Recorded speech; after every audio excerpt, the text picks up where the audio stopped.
اسلام آباد high court نے NCCIA کے کانٹریکٹر افسران کی مستقلی سے متعلق درخواست پر تحریری حکم نامہ جاری کر دیا ہے۔ جسٹس اعظم خان کی جانب سے جاری کردہ حکم نامے کی ہدایت کی گئی ہے کہ افسران کو قانون کے مطابق فرائض کی انجام دہی سے نہ روکا جائے اور ان کے خلاف تادیبی کارروائی کا حکم امتناع برقرار رہے گا۔ عدالت نے فریقین کی جانب سے بار بار التوا اور جواب جمع نہ کرانے کا نوٹس لیتے ہوئے NCCIA کے حکام کو 30 جولائی سے قبل جواب داخل کرنے کی آخری مہلت دی ہے۔ عدالت عالیہ نے واضح کیا ہے کہ اگر آئندہ سماعت تک جواب جمع نہ کرایا گیا تو دستیاب ریکارڈ کی بنیاد پر ہی کیس کا فیصلہ سنا دیا جائے گا۔ سیکیورٹی فورسز نے ٹانگ پولیس چیک پوسٹ پر فتنۃ الخوارج کا بزدلانہ حملہ ناکام بناتے ہوئے فائرنگ کے تبادلے میں 12 دہشت گردوں کو ہلاک کر دیا ہے۔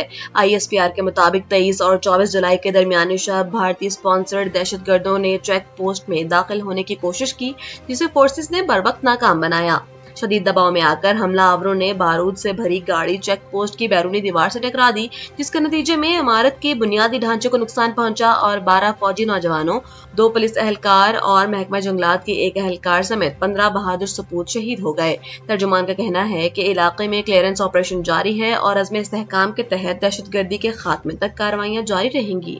اور یوکرین کے صدر زیلنسکی کے مطابق سلیویانسک شہر پر روس کے تازہ فضائی حملے میں 6 افراد ہلاک اور متعدد زخمی ہو گئے ہیں، جبکہ کیف اور چرنیو میں ڈرون اور میزائل حملوں کے باعث بجلی کا نظام شدید متاثر ہوا ہے۔ دوسری جانب یوکرین نے بھی روس کے کیروف ریجن میں ایک فوجی کارخانے اور تیل کے ذخیرے پر حملہ کیا ہے، جس میں مقامی حکام کے مطابق 6 افراد ہلاک اور 26 زخمی ہوئے۔ ادھر روسی وزارت دفاع کا دعویٰ ہے کہ انہوں نے خار کیف کے 2 دیہات پر قبضہ کر لیا ہے اور گزشتہ ہفتے کے دوران یوکرینی بحریہ کے 27 جہازوں کو نشانہ بنایا ہے۔ جامعہ NED کے وائس چانسلر ڈاکٹر محمد طفیل کو جامعہ کراچی کے وائس چانسلر کے عہدے کا اضافی چارج سپرد کر دیا گیا ہے، جس کا باضابطہ نوٹیفیکیشن جاری کر دیا گیا ہے۔ وہ 28 جولائی سے اپنی یہ نئی ذمہ داریاں سنبھالیں گے۔ جامعہ کراچی کے موجودہ وائس چانسلر ڈاکٹر خالد محمود عراقی کی 4 سالہ مدت 28 جولائی کو مکمل ہو رہی ہے۔ واضح رہے کہ ڈاکٹر خالد محمود عراقی اس مدت سے قبل 3 سال تک قائم مقام وائس چانسلر کے فرائض بھی انجام دے چکے ہیں اور وہ مجموعی طور پر 7 برس تک جامعہ کراچی کے وائس چانسلر کے عہدے پر فائز رہے۔ بھارتی روپیہ امریکی ڈالر کے مقابلے میں اپنی کم ترین سطح پر آ گیا ہے، جہاں تاریخ میں پہلی بار ایک امریکی ڈالر کی قیمت 97 بھارتی روپے تک جا پہنچی ہے۔ غیر ملکی خبر رساں ایجنسی کے مطابق یہ بھارتی کرنسی کی ریکارڈ کمزوری قرار دی جا رہی ہے، جس کو سنبھالا دینے کے لیے ریزرو بینک آف انڈیا نے تبادلہ بازار میں مداخلت کی ہے۔ ماہرین کا کہنا ہے کہ عالمی مارکیٹ میں خام تیل کی بڑھتی ہوئی قیمتوں، ڈالر کی شدید طلب، غیر ملکی سرمایہ کاری کے انخلا اور درآمدی بوجھ نے بھارتی روپے کو شدید دباؤ میں مبتلا کر رکھا ہے، جس کے باعث کرنسی میں مسلسل گراوٹ دیکھی جا رہی ہے۔ پاکستان کرکٹ بورڈ کے سابق چیف ایگزیکٹو وسیم خان نے ایک اور بڑا اعزاز اپنے نام کرتے ہوئے باسکٹ بال کی عالمی تنظیم FIBA کے ایگزیکٹو ڈائریکٹر کا عہدہ سنبھال لیا ہے۔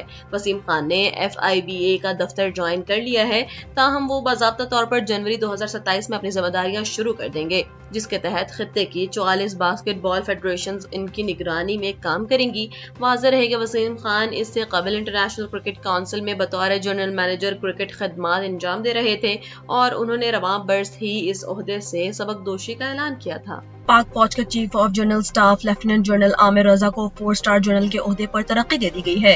اس کے ساتھ ہی 4 اسٹار جنرل عامر رضا کو کمانڈر نیشنل اسٹریٹجک کمانڈ مقرر کرنے کا بھی باضابطہ اعلان کیا گیا ہے۔ یہ اہم اعلان وزیراعظم شہباز شریف کی جانب سے سامنے آیا ہے۔